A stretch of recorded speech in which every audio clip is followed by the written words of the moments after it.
Deep in the heart of a forest called the Lost Woods, a man has made his home in an abandoned castle. This man, Zagan, is a sorcerer who is both feared and hated by the general public. One day, his closest friend, Barbaros, drops by to share some really intriguing news. Apparently, one of the archdemons has passed away. The title of archdemon comes with a massive amount of mana and the authority to command lesser sorcerers. There are 13 in total, and the oldest among them, who lived for about 1,000 years, has just died. Barbaros says there's going to be an auction held in the territory of the recently deceased archdemon. His legacy is gonna be up for auction, so they head over to the auction location, where they see many potential successors for the vacant 13th archdemon position. It's worth noting that both of them are also in the running. The selection is made by the other 12 archdemons, by the way. Anyway, Zagan and his friend showed up just in time for the auction's most extraordinary item. It's a member of a legendary race, an elf. The moment Zagan lays eyes on her, he falls head over heels in love.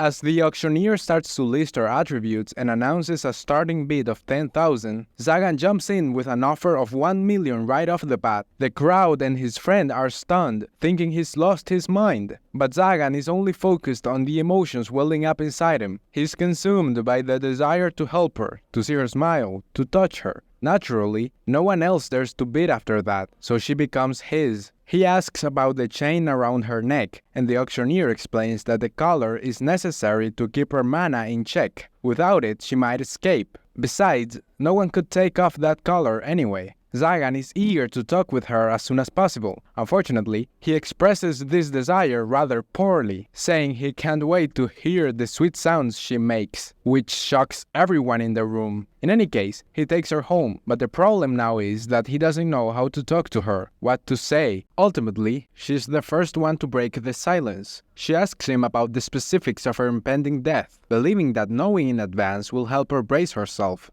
He desperately assures her that he has no intention of killing her. In fact, he needs her alive. However, she takes this to mean that she should anticipate a fate worse than death, especially as she glances at the torture instruments scattered around his castle. But all those terrifying tools were left behind by the castle's previous owner. He clarifies he has no interest in torture. He then introduces himself, and in response, the elf reveals that her name is Nephi. She says she's a cursed child, but doesn't elaborate on that. However, she does reassure him that she's a virgin, so he doesn't need to worry. That makes him flustered, and he tells her he didn't buy her to experiment on her, as she seems to believe. When she asks why he bought her then, he says she doesn't need to know that. He's been really nervous this whole time, making it difficult for him to talk with her normally. Nephi, for her part, is really fixated on thinking he's going to kill her. She doesn't have a home to go back to, a situation Zagan can empathize with, as his circumstances were similar. His earliest memory is of living in the trash. He doesn't even remember his parents. In the end, he tells her he bought her because he needs her, so no more of the dying talk. She is surprised by those words, but she accepts them. Still,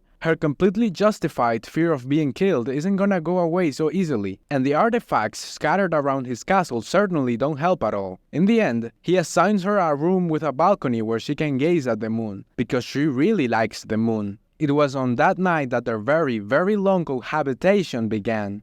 The following morning, as she opens her eyes, Zagan is there with her breakfast. She's taken aback to see her master having the same meal as hers. It's the kind of food usually given to a slave, so she fears for his life if he continues this diet. However, he's been eating such things all his life and has never thought twice about it. That's when she steps in and suggests cooking something, and naturally, he's happy to take her up on her offer. But first, they need to do some grocery shopping. En route, Zagan fends off a band of robbers who were attacking a caravan. He also pulverizes a sorcerer who was with them. As a result, the caravan's driver offers him cash to accompany them for safety. Zagan's confused, as he's dealt with plenty of pesky robbers in the past, but he's never received gratitude for it. He surmises it's because they're no longer scared of him now that Nephi is by his side. Once they're in the city, the first item on their shopping list is clothes for Nephi. Zagan requests the store clerk to pick out the outfit. Noticing her color, the clerk assumes that Nephi is a sex slave and dresses her accordingly. Zagan is really flustered, but the clerk insists she was merely trying to accommodate his preferences. Neffy, on the other hand, is extremely embarrassed, so Zagan demands normal clothing. So now she dresses Neffy in what she refers to as a traditional maid outfit. Zagan asks about Neffy's opinion of it, and when she responds that she'll take whatever is given, he warns her that if she continues with that attitude, the clerk might dress her in another getup like the previous one. So now she says she does like it. Then the clerk comments on how great it is that she has a master who cares for her, and those words take Neffy by surprise. At the next shop, Zagan asks about a method to take off her collar. However, the guy there tells him he's incapable of doing so, and warns him against forcibly removing it as it could potentially decapitate her. The ideal solution would be to use the original key. Zagan deduces that the key is probably located within the deceased archdemon's castle. As night falls, they head to a restaurant for dinner since it got quite late while they were out shopping. Neffy says she's never had any fancy food, and we catch glimpses of her past. Zagan feels a connection with her, seeing her as a reflection of his own powerless past, and he believes that's what drew him to her. Then they indulge in a bit of romance, feeding each other. Next, we meet a girl who was saved by Zagan some time ago. She was on a quest to exterminate sorcerers who prey on young women when she was ambushed by a wicked sorcerer. She fled until she reached Zagan's territory where he came to her aid. Unfortunately, her superior now thinks that Zagan is the one behind the kidnappings. What's more, he believes that even if Zagan is not linked to the kidnappings, sorcerers are inherently evil and must be brought to justice.